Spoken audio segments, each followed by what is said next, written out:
We've been told that a blank canvas is empty, but in psychology, a blank arm is often the sign of a more complex internal map than a sleeve of ink.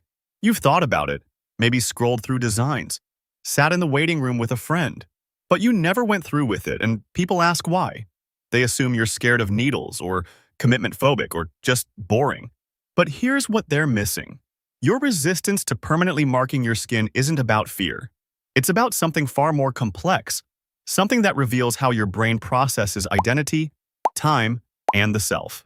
Because while everyone else is celebrating self-expression through ink, your brain is running a completely different program.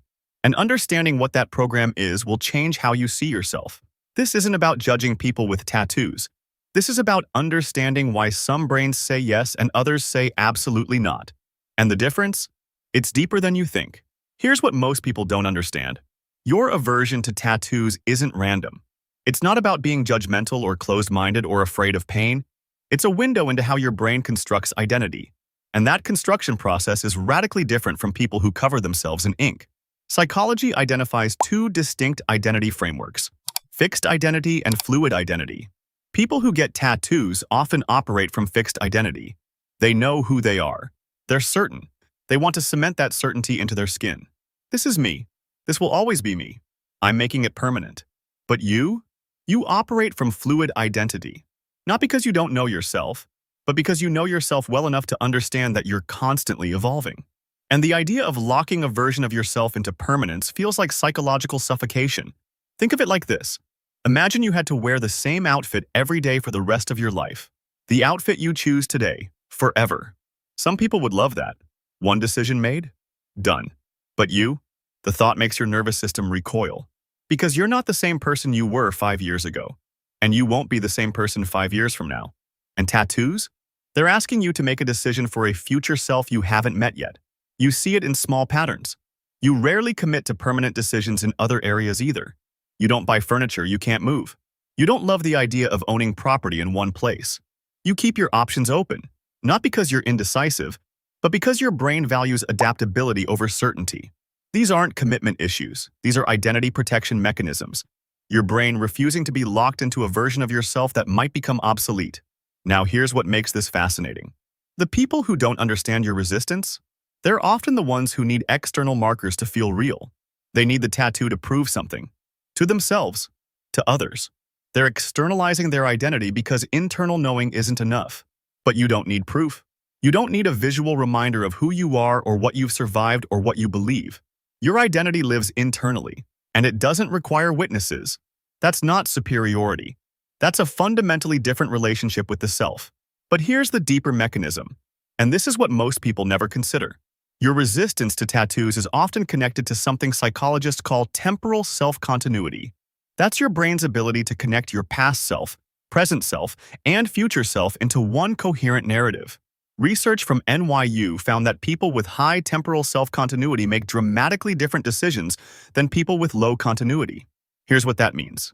When you imagine getting a tattoo, your brain doesn't just think about today. It projects forward.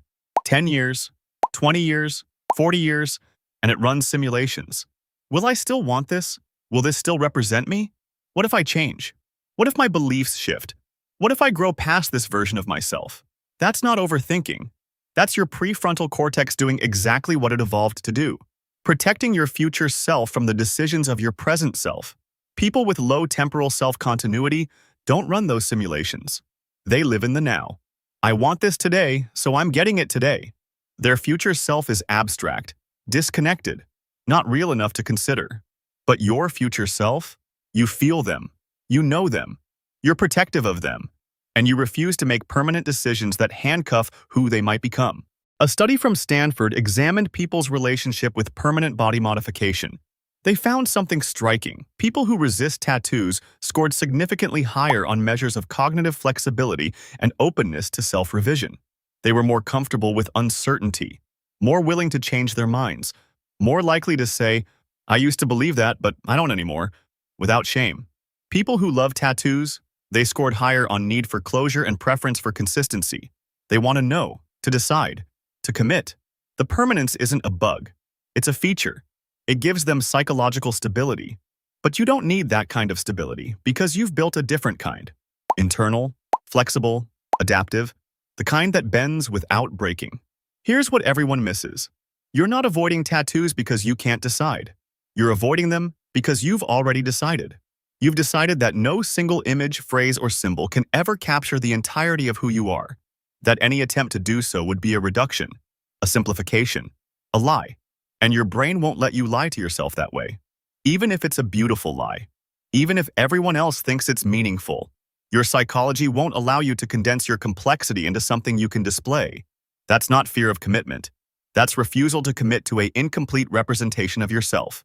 And there's a profound difference. Neuroscience research shows something else.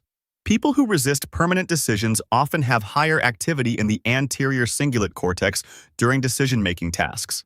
That's the part of your brain responsible for error detection and conflict monitoring. Translation: your brain is hypersensitive to potential regret. It's running risk analysis constantly. When you think about getting a tattoo, your ACC lights up. What if you hate it? What if it doesn't age well? What if you outgrow it? What if it limits you somehow? These aren't irrational fears.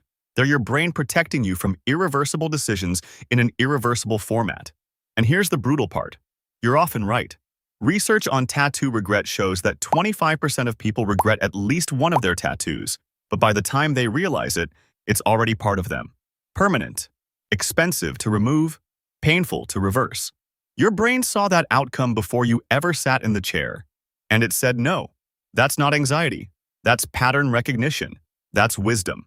So what does this mean for you right now?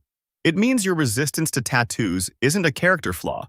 It's a psychological feature. A sign that your brain prioritizes long-term coherence over short-term expression, future alignment over present certainty.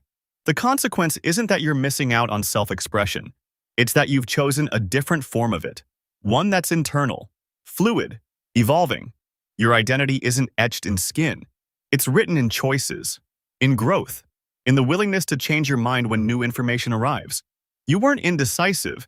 You were protecting your right to evolve. You weren't scared. You were smart. And the people who never understood that, they're not living in your brain. They don't feel what you feel when you imagine something permanent. You do. The people who never get tattoos aren't afraid of pain. They're afraid of being locked into a version of themselves they might outgrow. And that's not weakness. That's deep self-awareness masquerading as hesitation. But here's something even more interesting. The thing that might be deeper than your relationship with tattoos. It's your relationship with permanence itself, and how that shapes every major decision you make. But that's a conversation for next time. And if you want psychology that makes the invisible visible, drop a subscribe. Some of us don't need ink to prove we exist.